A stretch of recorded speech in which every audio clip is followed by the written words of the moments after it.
have neat home. I am a professional organizer and home enthusiast and professional singer. Ooh.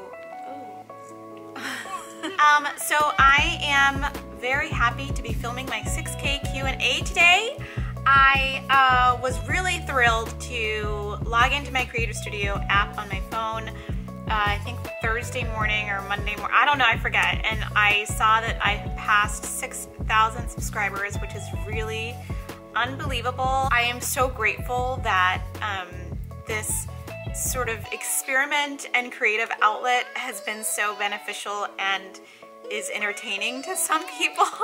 So I just want you guys to know how grateful I am that you're watching, commenting. I'm super grateful that every time someone leaves a comment, 99% of the comments are really kind. I've gotten some super kind messages via email, Facebook, Instagram, Twitter. Like, it's unbelievable. The love I feel from you guys is strong and awesome. Really appreciate that you guys are subscribed, and I hope that I will make even more friends later in 2018. But for now, I'm going to go to my YouTube Creator Studio app here on my phone and answer some of the questions. I'm gonna go from the oldest questions and go to the newest. Also, I'm taking advantage of the beautiful Christmas tree scenery because I think we're finally gonna take her down this weekend.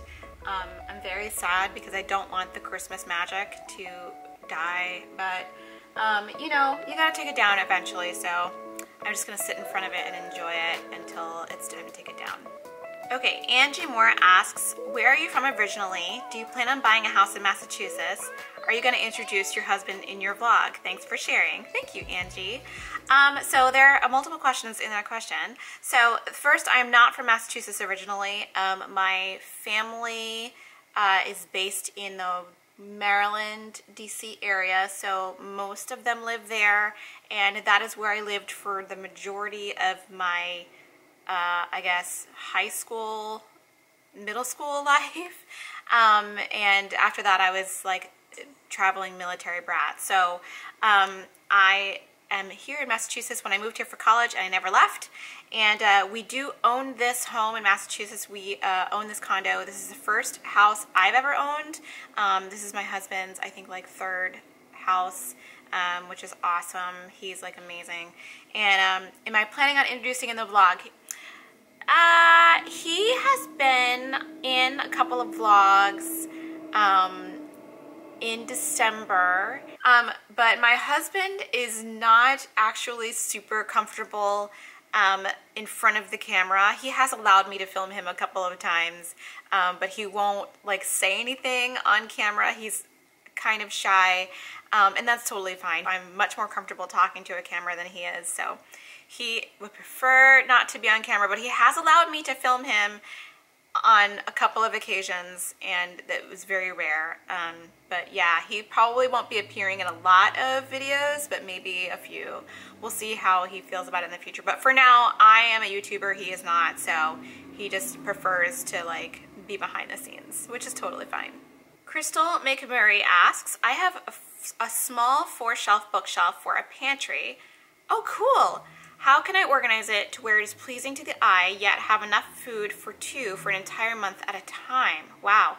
I shop for a month at a time because of finances. I get food stamps so that is when I get my groceries.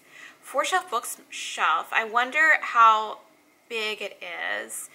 So you're basically buying food in bulk, which I think is really smart. Shopping once a month sounds great.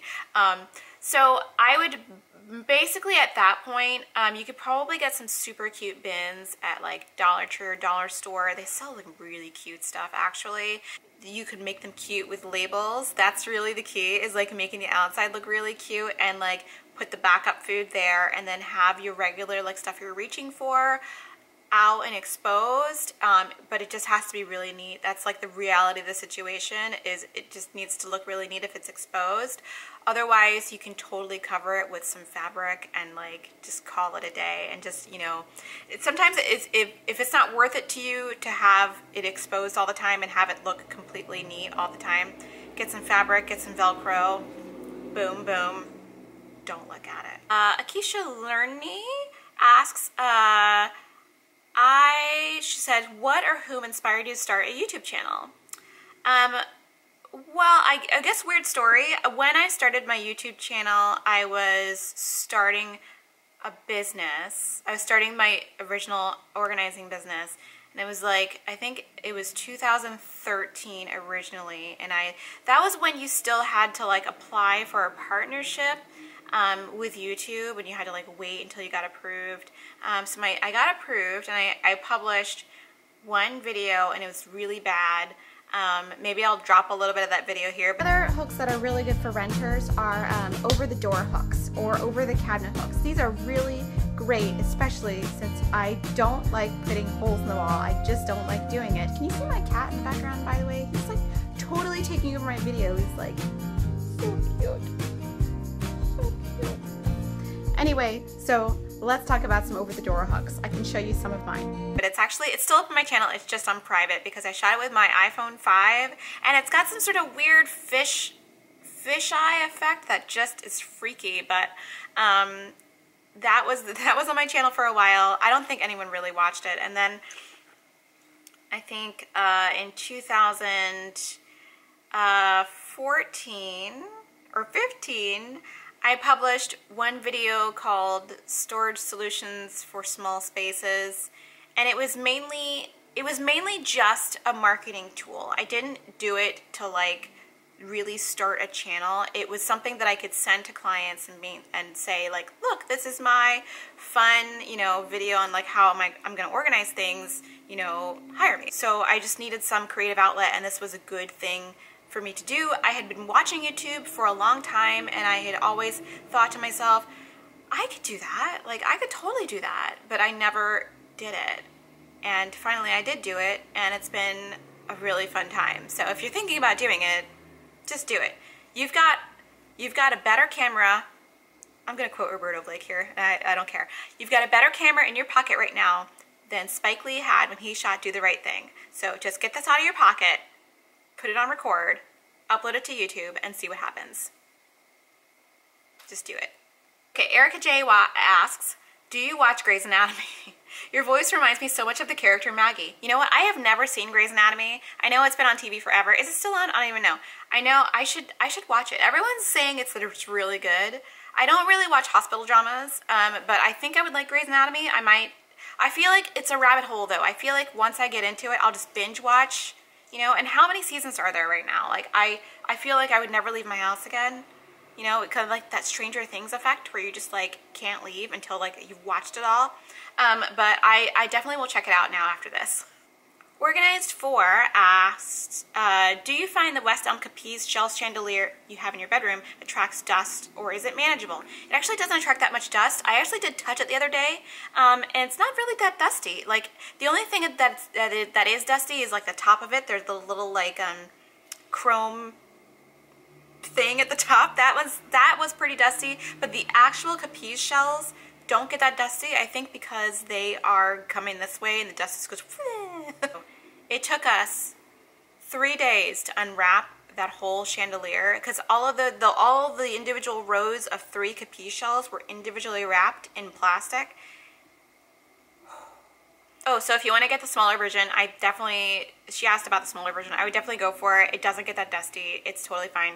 If I need to dust it, I'll just get one of those like Febreze is it the Febreze dusters? Is that what it's called? No, it's the Swiffer little duster, the little delicate one. Because it's more delicate and won't move the shells around as much. But when the shells do move, they make a lot of noise. But just be delicate. I found out I haven't had to do it very much at all. Amanda Mertz asks, love watching your videos and following you and Clover around in your vlogs. Thank you. I absolutely understand if it's too personal, but I am so curious about how you met your husband. How'd y'all meet and fall in love? And you mentioned Clover is your first pup. What made you decide to become a dog mom, and why did you choose a specific breed? Okay, that's 3 questions. So I'm gonna answer all of them. That's not too personal. I don't care. So my husband, I don't think I've ever like said his name on. I think I said it like a few minutes ago, but his name is Yves, like the designer Yves Saint Laurent. So YVES. We met originally in 2002 on a dating website called eharmony.com. And back in 2002, my mom actually convinced me to join that website back in the day. She was like, yeah, I'm meeting any men. So I joined eHarmony and I went on a bunch of dates with a lot of guys. Most of them were nice. And I met Eve on eHarmony. We dated for 3 months, kind of fizzled out a little bit. We lost touch. I actually married someone else, was married for 6 years, separated and divorced that person, who is still a wonderful person and I like very much. It just didn't work out. And I think very shortly after that, almost probably too shortly, I saw him again on OkCupid and we were matched again.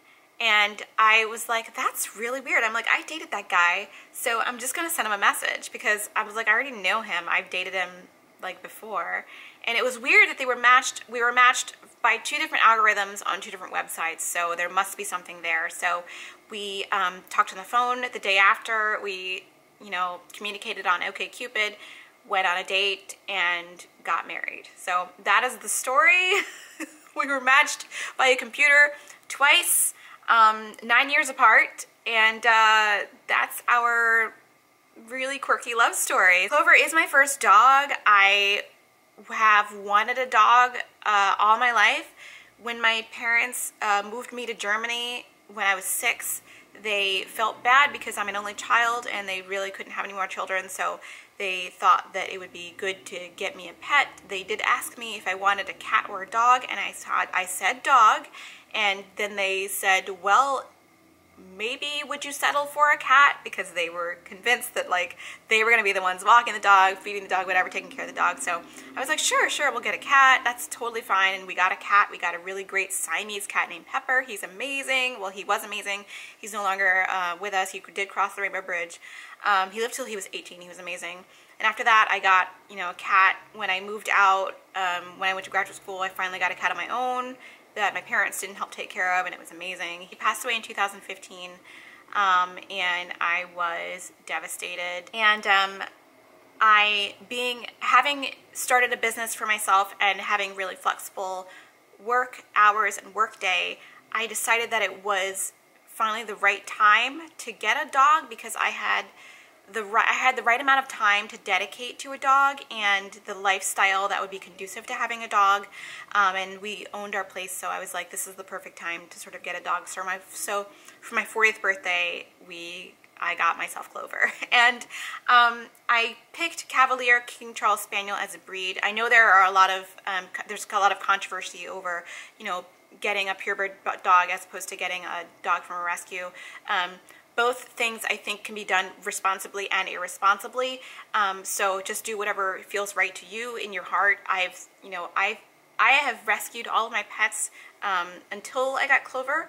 So I did go to a very, very reputable and responsible breeder who has probably 1 litter a year.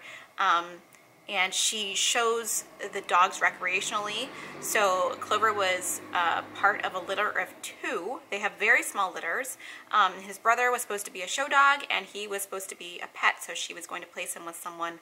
And he's been very extensively health tested. The family of the father of the mother has been very extensively health tested, because Cavaliers tend to have a lot of health problems. They have heart problems, neurological problems, some eye problems. So you got to make sure that if you want to get a Cavalier King Charles Spaniel, you should go through a very reputable breeder who will give you health history of the mother and father, who will health test the dog, because you want to have a good experience with your dog at the end of the day.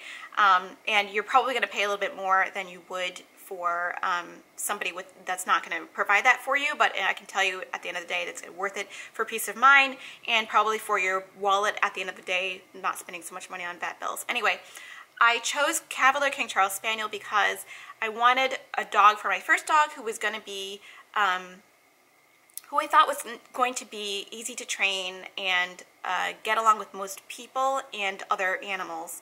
So all dogs are individuals, but in general, Cavaliers tend to get along with other pets, and Clover loves all people. He has been sort of shy on the street to people that I don't like, or that I think that I'm afraid of, and I think that he can feel that, so he can he shies back when he can feel that I'm not comfortable with that person, and it's usually like somebody who is like, you know, like a sketchy kind of person. You know, I mean, I do live in the city, like, I have to be honest, but the main reason I chose Cavalier King Charles Spaniel is because of the YouTuber Claire Siobhan and Allie A here on YouTube.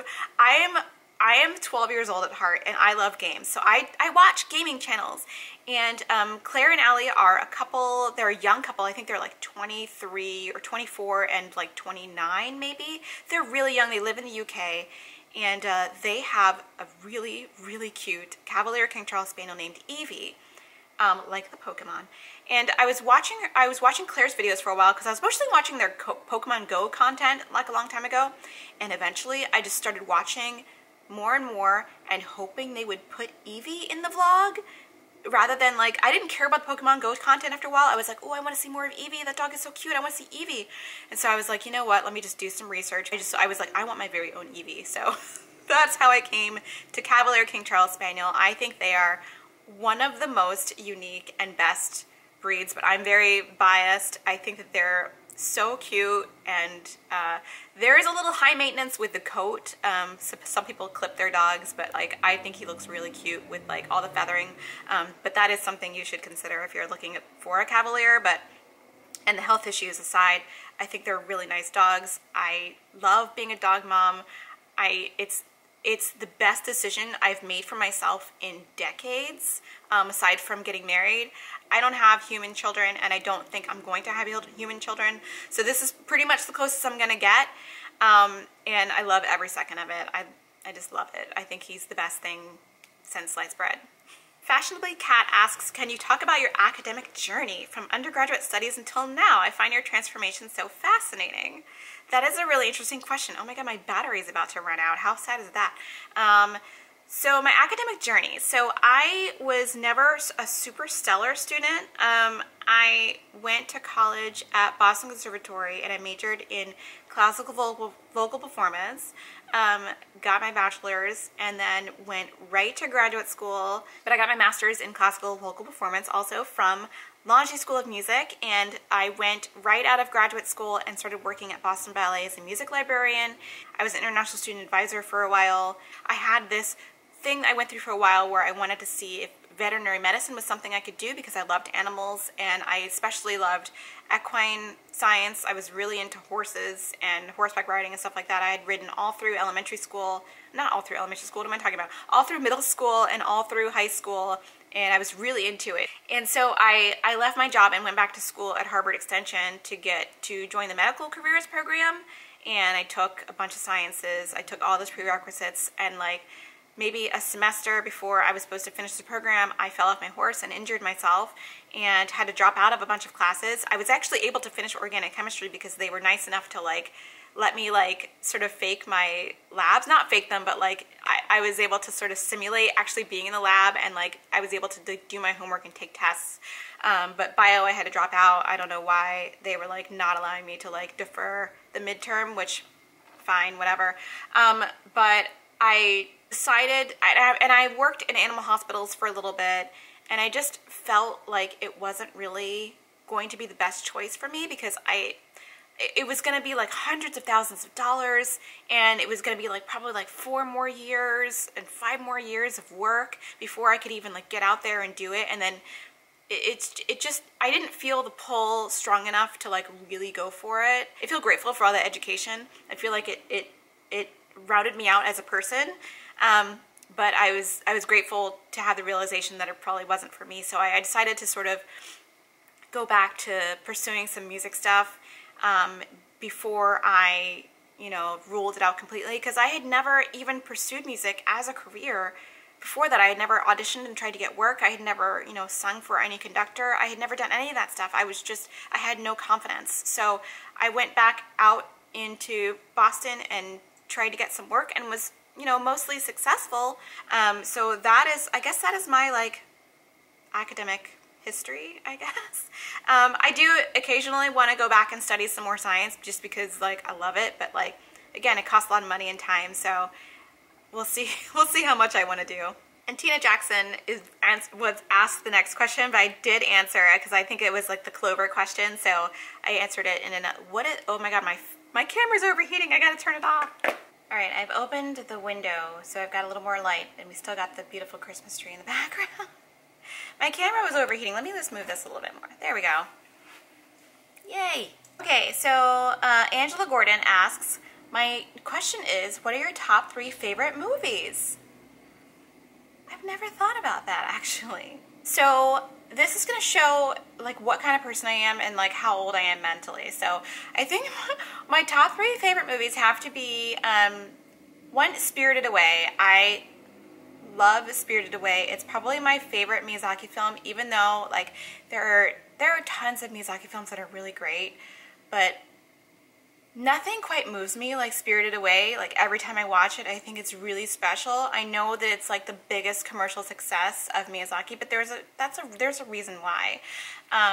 So for my anniversary a couple of years ago, my husband bought me like the entire Blu-ray of all Miyazaki films, and like we have watched Spirited Away more than all of the others combined. So I love that movie. I could watch it a bunch of times. What other movie do I love? This is gonna date me. I love, and this is another animated film, I love The Last Unicorn.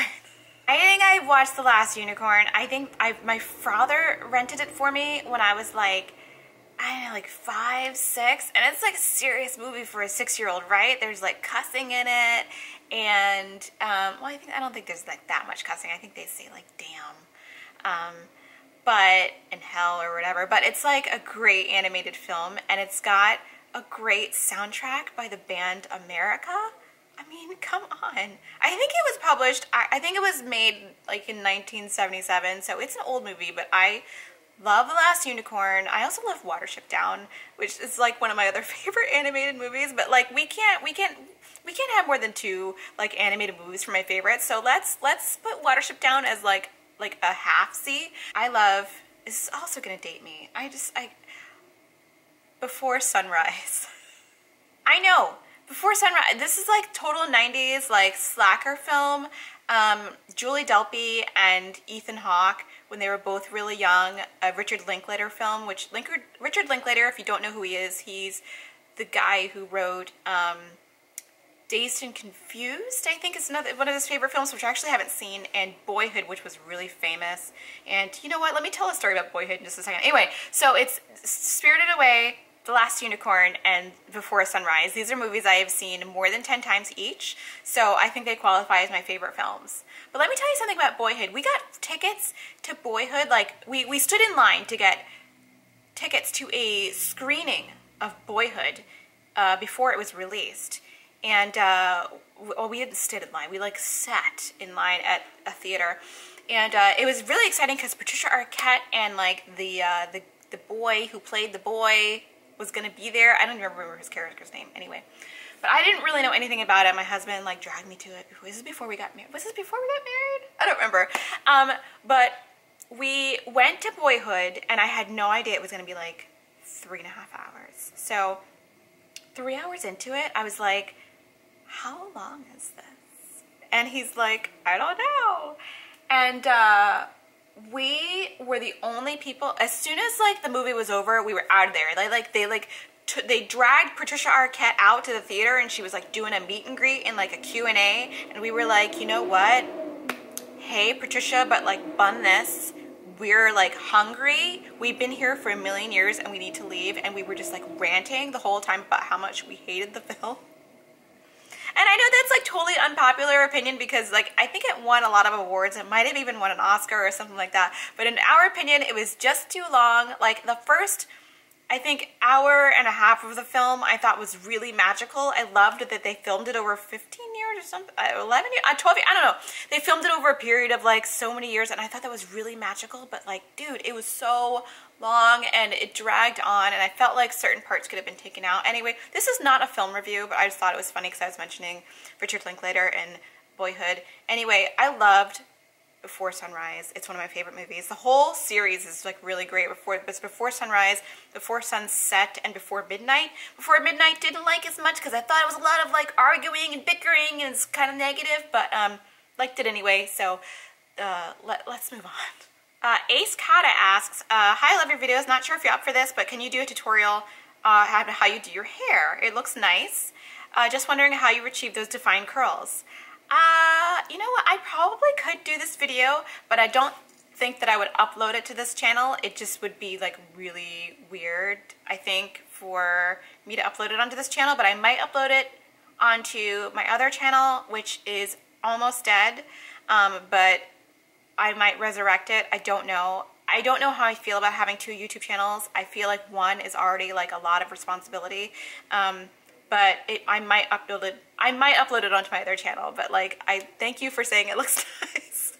Lisa Carpenter asks, I was wondering if you could explain what's involved in your job as a professional organizer. For example, I always assumed that you would work side by side with a client, helping them organize, and you'd make suggestions for them to implement, which is true. I didn't think that you were the one who had to do the physical work of putting it all together. So what's involved is, it really depends on the client. And I'm exploring this through, I'm exploring the idea of doing a virtual organizing service as well. But mainly what happens is a client comes to me and says, I'm having trouble organizing this area, I'm having trouble organizing my house in general. And for those clients, I do work side by side with them. That's usually typically what happens. And after that, if I decide to recommend for them to buy or implement some organizing solutions, we will go and purchase them, or I'll have a customer purchase them. Customer, not a customer, client purchase them. And if it's too much for them to build it, or if it's just, you know, kind of stressful, I will take charge of the building, or I'll hire an installation service on behalf of the customer or the client, and make life easier for them. I don't personally install things in people's walls just because it's too much of a liability, but I will build freestanding shelving all day long. I love it. Sometimes I will just give a DIY plan if someone really is in a tight spot financially and can't really afford to spend the block of time with me actually touching things. I'll give them like basically a DIY sort of plan for them.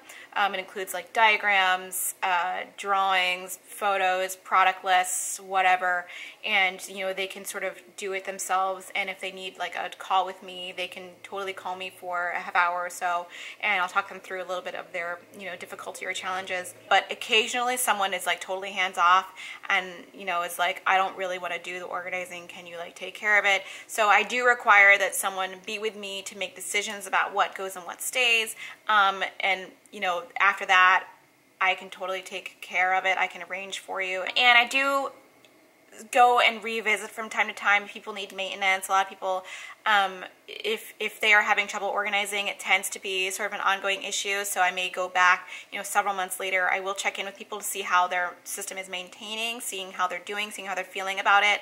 And I may go back, or I may not go back. So it really depends on the client, and I hope that answers your question. Jackie Marquez says, I love your videos, and what a good dog mom you are. Oh, thank you. Clover is precious. I agree with you there. He's totally precious. He's like the best thing ever. My question is, what do you think the biggest mistake is when people are trying to organize their homes? Thanks for inspiring me. Well, you're welcome. I think by far the biggest mistake people make when they're trying to organize their homes is they, before they do anything, they go to a Container Store, or go to like Walmart, or go to Bed Bath & Beyond, or go to Marshall's or whatever, and they buy all the bins and all the boxes and all the hangers and all the things they need before they've actually done any decluttering or any sort of sorting of items. That I find is the biggest mistake, because if before you go out shopping, you definitely are better off having a plan of what you're actually storing before you go out and buy solutions. Now, I love Container Store because they have a great return policy, and sometimes when I go there and buy things for clients, I'll buy a lot more, and then I'll just bring back whatever they need. They have a great return policy. They're like, just return it if it didn't work for you. But in the grand scheme of things, you don't want to be doing that so much. And sometimes you'll bring things and they just don't fit. You know, it's just like so annoying. And a lot of the times also, I find that, and I actually find this with clients, is they'll go and they'll buy a bunch of stuff from Container Store. This happens at Container Store than most other like retailers. I find it's the funniest thing. They'll buy a bunch of stuff and I'll go to their house and it's like in a bag just hanging out, and I'm like, well, when did you pick that up? They're like, oh, I bought that like 5 months ago, and they haven't unwrapped it, they haven't done anything with it, because they go there with the intention of like organizing the space, but they haven't really dealt with the space. So dealing with the space first is the biggest mistake. I think that this is the thing that I find most people don't do. So going in the space first, take everything out, deal with it, decide what you're keeping, decide what's going, decide exactly what you're going to do with it, or like what works for you, and then go and buy the products and then like put them in, bim, bang, boom, you're perfect. So I find that that's the biggest sort of misstep when organizing, is like you got to declutter first, you got to organize and sort first, otherwise all that shopping is not going to be nearly as satisfying. Lucia Benaglio, is that how you say your last name? Benaglio? Says, congratulations, you deserve all this and more. Well, thank you. What are your favorite cleaning products? Ooh, I just posted a video on that, but that was before I posted that video, so it's already out there. Where and how do you air dry clothes? When are you coming to Italy? So we air dry clothes in the apartment. We have a garment rack. My husband is a stickler about not letting his shirts get anywhere near the dryer, so he uses that folding rack whenever he dries his clothes. They dry here in the apartment. They do make the apartment a little bit humid here for like 24 hours, which is, you know what, okay. When am I coming to Italy? Girl, I'm ready to come like yesterday, because the last time I was in Italy, I think I was like 6 years old. My parents would like go on road trips to like the other countries when we were living in Germany, and one of my favorite road trips actually was to Italy. We went to Pisa, went to Venice, and we went to Rome, and I remember just seeing the most beautiful things on earth in Italy. It made a huge impression on me. I remember the Sistine Chapel was like the most amazing thing. I went up into the Tower of Pisa, and it was really scary. I said, there's no guardrail here on the first level. No, ma'am, I'm going back down. I remember that, and I just remember eating the most delicious food in Italy. So I want to go back to Italy. I think probably the next few years I'll go back. My first priority to taking a trip to another country, though, is Japan. I really want to go to Japan. I have never been there. I just think it would be the most fun trip because it's so different. I'm not going to do a Logan Paul thing there in Japan. I'm just going to be chill and very respectful. I'm sorry, I had to throw that in. Have you guys been watching the YouTube drama? I mean, it's like serious. Okay, Patricia Wolf, my girl Patricia, asks, she's talking about, I'm not going to read the whole thing, but she's talking mostly about like cosmetic products. I think she stocks up when they go on sale. And she's asking, is there a correct procedure to organize, contain, or a certain finite number that should be considered? So if you're trying to organize cosmetic products, again, this is coming from somebody that has probably like 30 blushes. I mean, clutter is in the eye of the beholder, and I understand if you need to like stock up on things when they go on sale. The only thing that I think you should consider is what the product is and what it's made of. So again, cream products are going to go bad a lot faster than powder products. Powder products tend to stay good for a long time. You can even like sanitize them. But any product you use near your eye, like eyeliner, mascara, I think like even eyeshadow, you have to be really careful with. I know that mascara is good for 3 to 6 months. I know that eyeliner is probably only good for a year. I think having an idea of when you brought it into your home and when you opened it, that makes a difference too, because you can have something sitting around sealed for a while and then open it. The time clock starts from when you open that product to when you throw it away. So just be more cognizant of when you opened it rather than like how much you're storing or how much you have. So just take a little marker or something like that, or a little like whiteout and some pen, and just, you know, put when you opened it, and then you'll know exactly when to throw it away. Rebecca Cagle asks, how did you guys and Clover get through the bomb cyclone weather?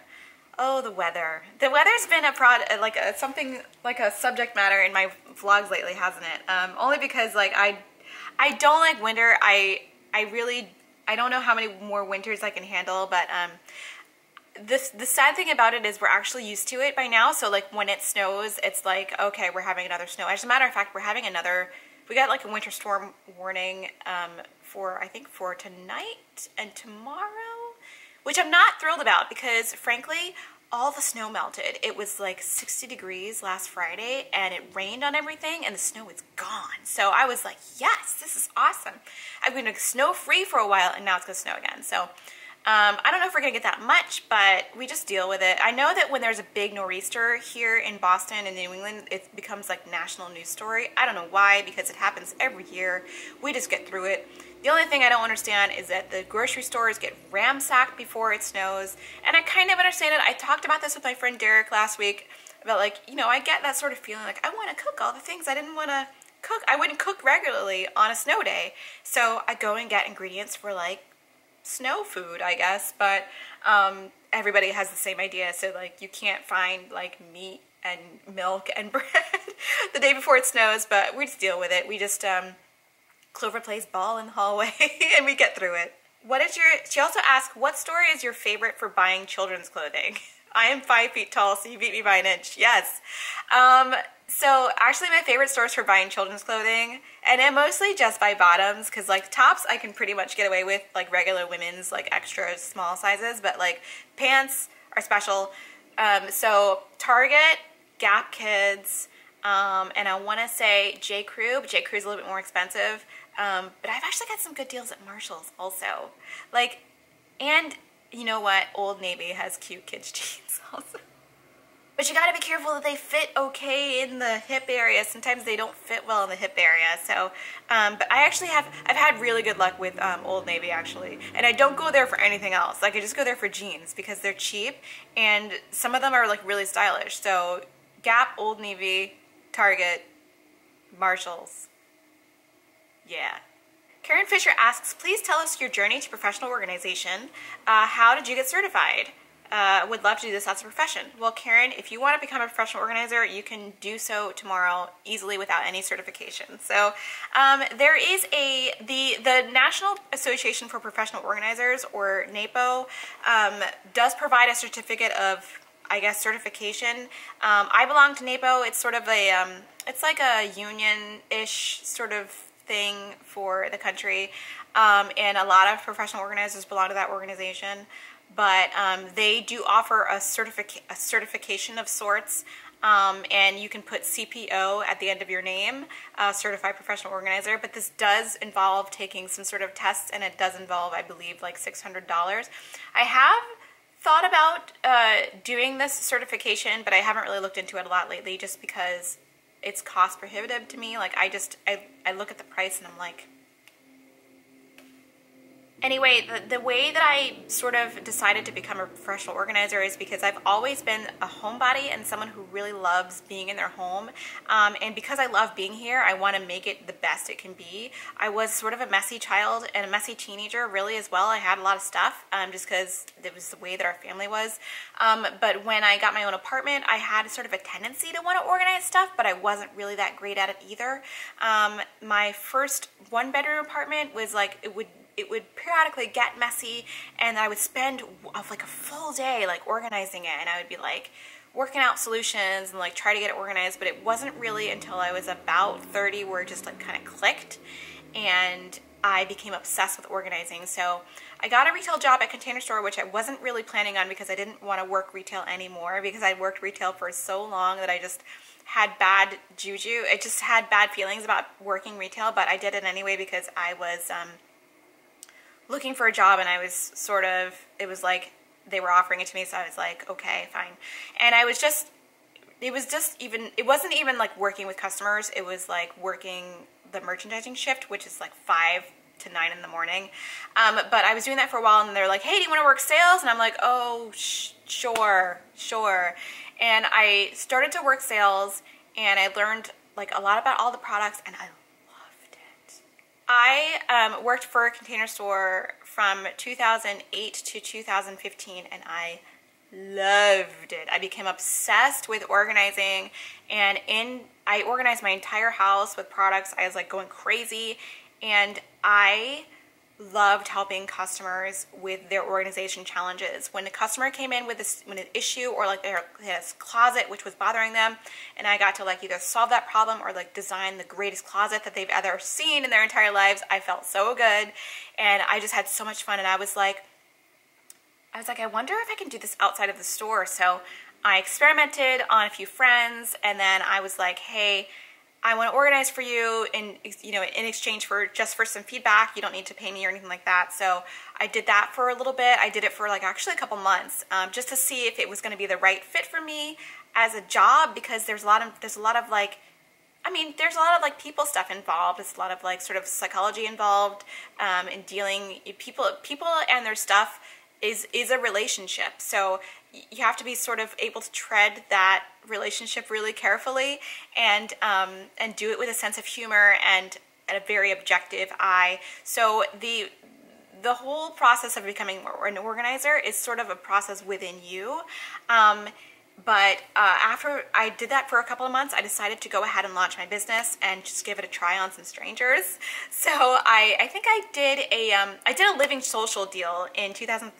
I don't know if Living Social is like still a thing, but it's like a Groupon kind of situation, and I met a lot of great people that way and had a lot of fun. And I officially launched my business. I worked as a contracted employee for Container Store for a while. That was really fun. And now I am completely independent and I love it so much. And that is basically my journey. Teresa White asks, when is it okay to pile items? How many bins, boxes, folders are acceptable for a pile? What are some good resources to how long to keep documents like proof of insurance, bank statements, closed credit account, etc.? Thanks. You're welcome. So I think I did a video in summertime about like paper organizing, and I think there is a resource there that gives the general guidelines about how long to keep those things. But in general, I would first approach your tax professional because a lot of those documents have to do with taxes. I know that anything involving the house ownership you're supposed to keep forever as long as you own the house, and I think even like a little bit afterward. Car stuff, as long as you have the car, you're supposed to keep that. But a lot of other stuff you can actually get rid of unless it's for tax purposes. So I would run it by your tax professional and then go ahead and consult that guideline. And then if you really feel weird about getting rid of stuff, you can always scan documents and actually get rid of the paper. I know the IRS actually does accept some, electronic documents, but I would keep the originals just in case. Like, just consult your tax professional. And as far as making piles, I actually made a lot of piles as a kid, so I'm actually going to go in and be sort of neutral here and say if making piles is working for you, I would say it's okay to pile stuff. I prefer not to do that because sometimes things get lost underneath piles, and I find that piles, I step on piles, so I want to keep the floor as clutter-free as I can. I don't like having things on the floor, especially since we have a small dog who is like going to eat everything on the floor. When I was a kid, I made piles regularly and I knew everything that was in that pile. So if piles work for you, then that's totally fine. Go with it. I personally don't do it. If you have a home for everything in your home, you don't have to make piles. You can just put the thing back. So I mean, again, a non-judgmental answer is like it's okay to make piles if that works for you, but like ideally, the only time I make piles is when I do laundry or when I'm organizing things. So I would aim for fewer piles, but having a little like bin full of stuff, like having a bin full of stuff that you have to put away later is totally okay too, dealing with stuff. That's a good way to like sort of control the pile if you need to pile stuff, but you do have to go back and like review what's going on in there. So maybe I'm changing my mind. Maybe I would just avoid making piles all in general. I don't know. I'm changing my mind. Michelle B asks, your videos brighten my day. Thank you. I'd love to know how you stay positive. Okay, I'm gonna get serious for a second. So I stay positive because, I mean, I was a very brooding kind of young adult and teenager, but as I've gotten older, my outlook on life is a lot more positive, and I find that it's because I'm really in touch with my own mortality, because every day that I have here on earth is not guaranteed, right? So something could happen to me tomorrow, or something could happen to one of my family members or friends tomorrow. So every day that doesn't happen, I am having a great day. You know what I mean? So like, I want to look on the bright side of things. I want to believe that most people are good. I want to believe that we can fix the environment. I want to believe that we can fix problems in, you know, in society and in our government. I want to believe in people. Not in a naive way, but more in an optimistic way. It doesn't feel right to me to be so pessimistic about the world when there are so many good things going on. The truth is that there are a lot of good things going on, they just don't get covered because no one wants to hear those stories. But I stay positive because we live in an era where this is way more powerful than like the Apple IIc I had when I was like 6 years old, and I can like shoot a video with it and upload it to the internet and share it with everybody. We're living in like the most incredible time, and I just feel like, why not be positive? And why not be kind? Why not be kind? Why not help someone? I just feel like, why not? Because there's not enough of that in the world. There's just not enough. So I feel like if I can do my part in giving a little like positivity and giving a little happiness and like a little goofiness and like making someone laugh or like making someone smile, I want to take that opportunity because I want to leave the world better than I found it. You know what I mean? So that's how I stay so positive. Is that like, does that make any sense? I just feel like I rambled on for like 2 minutes. Pandanicu asks, hey there from NYC. Hey friend! Love your ideas for small apartment living. Thank you. We use luggage to store clothes during changing seasons. Love that idea. My curious question is, where are your luggage bags, if any, in your apartment? Or does your condo have a storage unit? And you hit the nail on the head right there. We do have a storage unit outside of our apartment. It's really small. It's like 3 feet by 4 foot, tiny, tiny. We can barely walk in there because we've got some shelving in there, but that's where our suitcases are. Between the two of us, we have both one carry-on and one checked size suitcase, and that's it. We don't have any other bags. Bobby asks, how do you organize under the kitchen sink? Where do you keep kitchen towels? I don't want to sacrifice a drawer for towels. I understand, girlfriend. How do you clean baking sheets? Mine always end up brown, black, burnt looking. So I did have a under the kitchen sink organizing video. I will link it down below or in a card somewhere. I will link it somewhere that you can watch it. It's still pretty relevant. Nothing has really changed under the sink, but that's how I organize it. And I keep the kitchen towels, actually, by kitchen towels, if you're talking about like paper towels, like disposable paper towels, they live in our coat closet on one of the top shelves. And if you're talking about like actual towels, like tea towels or microfiber cloth towels, I keep the microfiber cloths underneath my sink in a drawer, and the tea towels have their own drawer because I have a problem with tea towels. We've discussed this before. I'm obsessed with cute tea towels. Anthropologie has the cutest tea towels in the world, and like whenever I'm feeling cheeky, I pull out one of those tea towels. Some of them aren't even functional. They're just for decoration. It's a problem, I know, but it's just a thing. So I have a whole drawer full of tea towels.